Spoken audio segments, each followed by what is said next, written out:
রহমানকে দান করলো মাত্র একটা স্বর্ণ মুদ্রা। যখন এই মাছের পেটের নাড়িগুলি টান দিল, দেবীর চোখগুলো বড় বড় সানা সানা হইয়া আকাশের দিকে উঠে গেছে। ডাকতেছে, ও স্বামী গো, কোথায়? বাজার থেকে কি কিনে আনছো, এদিকে আসো দেখো। নারীগুলো যখনই টান দিল, ঝন ঝন ঝন ঝন আওয়াজ হলে একটা নয়, দুইটা নয়, 100 স্বর্ণ মুদ্রা মাছের পেট থেকে গলাইয়া জমিনের মধ্যে পড়ে গেল।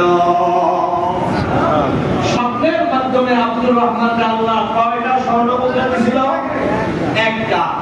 আল্লাহর কাছে জিজ্ঞাসা করেছিল, ও অদৃশ্যের আওয়াজ আমি জানতে চাই, এটার মধ্যে আল্লাহর পক্ষ থেকে এক্সট্রা বরকত আছে? হ্যাঁ, আল্লাহর পক্ষ থেকে এক্সট্রা বরকত আছে। সেটা প্রথমে শুরু হয়েছে মাছ দিয়া।